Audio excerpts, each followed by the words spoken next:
All right, so this is actually a pretty interesting video we're going to watch. So, and this is pretty funny because, we talked about Tim Pool a couple of times recently. Tim Pool is basically the Dave Rubin of quote unquote reporting, which I don't even think he actually, or journalism, sorry. I don't even think he does any journalism anymore. I think he just commentates like everyone else. But it's weird because you've got Dave Rubin in front of basically his counterpart in journalism, who's just taking a little bit of a different route. He claims to be a Bernie supporter still to kind of, boost his standing. But anyways, this is something that's pretty interesting, and there might be even more videos that I do off of clips from this interview. But remember, Tim Pool went on the Dubin report, and then I guess afterwards, or before, probably afterwards, Tim Pool decided to do like his interview with Dubin himself. And he actually opens with the question about whether or not he's a sellout to the Koch brothers. We're going to look at his response, and woo boy, do we have a lot to talk about here. On my part, I am not necessarily prepared to challenge Dave on all of the things people have brought up throughout the challenge me, Tim. Come on. But I do want to ask a few things about Sure. Some of the criticisms people have had. Yeah. And we'll start with the first, and I think, in my opinion, always sounded the most ridiculous. Yeah. That you're funded by the Koch brothers. I wish I was funded by the Koch brothers. I don't know how many times I have to address this stupid thing. So I'm glad to do this, by the way. And I said to you right before, like, let's just do whatever you want. So Learn Liberty was a nonprofit that we worked with for 2 years. They actually wanted to work with us this year, but I just wanted to move in other directions. They are a subsidiary, I think, of the Institute for Humane Studies that years ago the Koch brothers gave money to, but it's a nonprofit that gets money from thousands of different people. We worked with them. They sponsored one episode a month for about 2 years. They gave us some of the best shows that we've ever done. They gave us academics, basically. Deirdre McCloskey and Randy Barnett and Steve Davies. They sponsored our episode with Phil DeFranco just because they liked him. I have never met a Koch brother. I was never asked to do anything. I don't even know that they have anything to do with IHS or Learn Liberty anymore anyway. But they're a nonprofit. That would be like saying anyone that gives to a nonprofit means that they sponsor wherever that money goes. And by the way, for the fake news channels out there that these YouTube pretend channels that put these things out there and pretend that they're fact, it's like they weren't somehow discovering something. Every episode that we did with Learn Liberty, I would start by saying we're continuing our partnership with Learn Liberty this week, and joining me is blah, blah, blah. So I'm very proud of what we did. Some of the best shows that we ever did. Some of the shows that actually fortified my beliefs in some of the things. I quote the episode with Randy Barnett, who is a Georgetown University law professor who's argued in front of the Supreme Court. One of the things I talk about now all the time is the foot vote, that it's your responsibility to move to a state and influence local politics rather than having everything come down from the federal government. That was something I learned in one of the shows with them. So anyway, it's like annoying to have to keep saying it because it's like this is what these people do online. It's like you make up stuff. You make everything's a Koch brothers conspiracy or a Soros conspiracy. That's exactly. And so just to be very clear, I am 100% proud of the partnership. 100% they wanted to continue the partnership and we just wanted to try other things. And 100% I was never asked to say anything or anything like that. So, But one of the main reasons I want to start with that is the George Soros stuff drives me insane. Yeah. He's a guy who throws money at things. Sure, you can criticize him for being a funding source for a lot of these far left activities. But it's like, dude, seriously, I'm more concerned with the individual who made the fake news about us than one of 100 organizations that gave him the money to do it. Yeah. I get it. By the way, I can also tell you that in the second year of our partnership, I know for a fact that it was a female. It happened to be a female that sponsored it that year because I wrote a thank you note. It was an anonymous donor, but they wanted me to write a note that said, "Dear ma'am." I mean, these are just nonsensical little stupid things, and it doesn't placate any of these people. But, whatever. So, someone recently reached out to me and said they were a big fan of yours, but they felt like your newer episodes started focusing too... So that, again, there's a really, really quite a bit to talk about there. There's a lot going on there. So he's basically claiming to not have a connection to the Koch brothers. And he seems to think that, like, if it's not the Koch brothers themselves handing him money through a bank, wire transfer or hand-to-hand, as if they'd be dumb enough to do that, that he's not a sellout when, the money he's getting is coming from a literal offshoot of the Institute for Humane Studies. It's a specific offshoot, and I believe Charles G. Koch was the one who donated millions of dollars to the IHS. And Learn Liberty is an open offshoot, obviously. So, and what's really weird about what you just saw there is it's like, I couldn't come up with a good example to explain what I'm trying to tell you, but basically what he does is he concedes every single point, but then concludes with, that's a stupid allegation. So he goes, yeah, Learned Liberty is an offshoot of IHS, which got millions of dollars from the Koch brothers. The guy even says they gave him a list of people to have on his show. He even says that.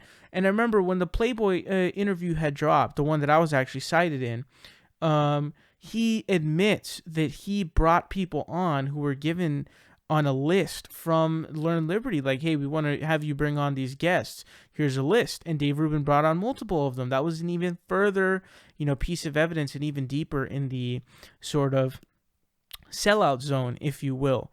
So he concedes every single point, but then the conclusion is somehow that he's not a sellout to the Koch brothers, which is total bogus. And again, I want to restate, guys, he literally admits full on 100% to having on guests that were suggested to him by the people who have donated him who knows how much money. I mean, he hasn't disclosed it. And he now switched to the Ayn Rand Institute, by the way, guys. I did a video on this. He did a 4-video series where he brought on Ayn Rand Institute goons to basically defend objectivism, to, I think one of them's titled like Why Selfishness is a Virtue. So he's getting paid money to bring on these people to espouse this utterly insane nonsense. It's one thing to bring them on as like a normal thing to do, but when you're getting paid, it's extremely disingenuous and unacceptable. Just imagine me bringing on, I don't know, joining some George Soros funded, I don't know, think tank or something, and then bringing on some open borders advocates or, whatever it may be. That'd be really, you'd look at that and be like, what are you doing, Sahil? Like, that's crazy. There's the same thing going on here. It's insane. Do you have any idea how much money the Ayn Rand Institute must have offered him? By the way, we looked at the source funding of the Ayn Rand Institute. I believe it is the director is Charles G. Koch or something like that, and they got a bunch of money from Koch-funded dollars. So, and you can go watch my video on that too. It's really crazy, just fat Koch dollars. And I'm really curious. I mean, he should disclose how much he made from that, because trust me, bro, if he's not making a lot of money from it, why would you put your, career in jeopardy to do that, or put your image in jeopardy and give the left more ammo against you if it's not a significant amount of money that they're giving you? It's a 4-part series of full-on propaganda. They're going to fund that guy a lot of cash. So he's moved on from Learn Liberty sponsoring his videos to now doing it with the Ayn Rand Institute. So he's just straight up lying. He's totally lying.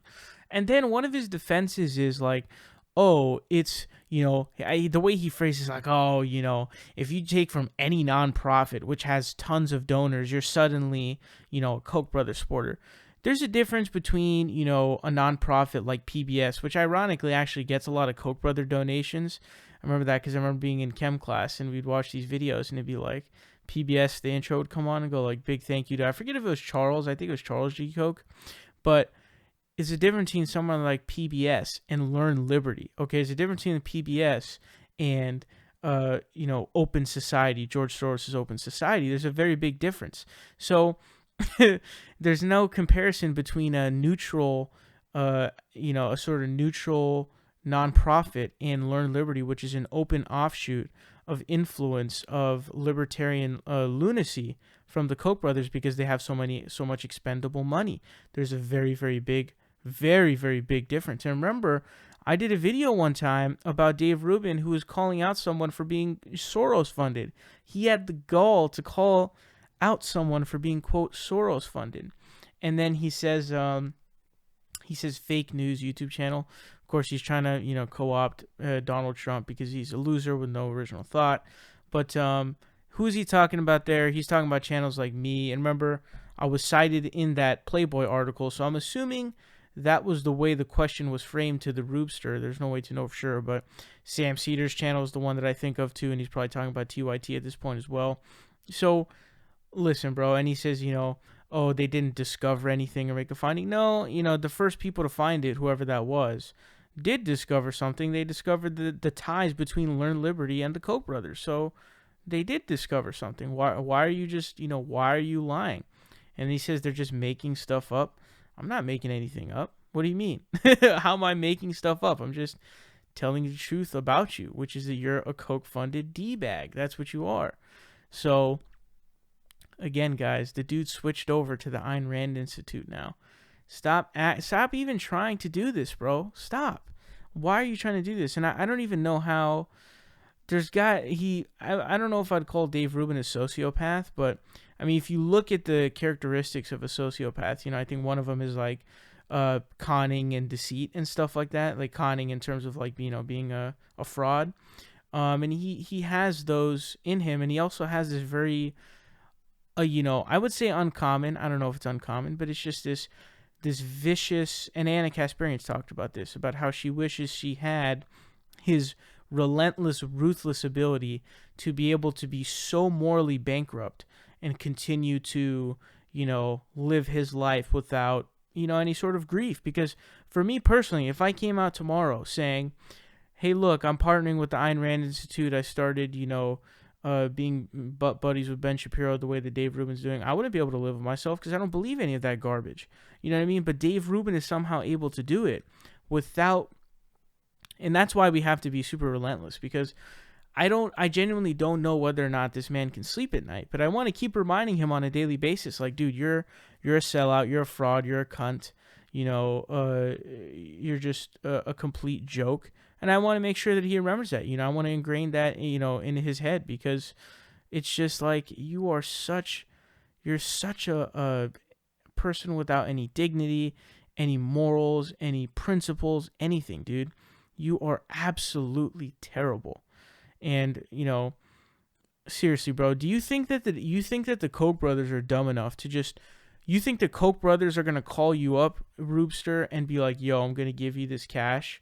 No, they're not going to be that direct with you, fool. So obviously they're going to, set up these offshoots. That's why they sit on the director's board of the Institute for Humane Studies, which then creates a bunch of offshoot groups, and then those groups have funding that's offshooted to them, as well as other people can donate to those. Obviously, the Koch brothers aren't going to call you up on their iPhones and be like, yo, dog, I'm going to give you this cash. No, they're not that stupid, dude. Come on, bro. Stop. How dumb can you be, man? I can't believe this guy is still trying to deny. And I mean, I guess what else can you do, right? But how can you continue this rampage of denialism? We all know you're a massive sellout, dude. Stop trying to lie. Stop trying to cover it up. And again, as I explained earlier, this dude somehow has managed to concede every single point that would lead up to the conclusion that he's a sellout, but then conclude that he's not a sellout. You know what that reminds me of? It's like the Patrick Wallet episode with I think his name is Man Ray, right? Man Ray, and he asks him questions that leads up to the fact that, yeah, this is your wallet, but he says no at the end. It's like, but this is the opposite, right? Because the conclusion is, no, I'm not a sellout. It's just like, what are you doing, bro? Anyways, let me know your thoughts on this down below.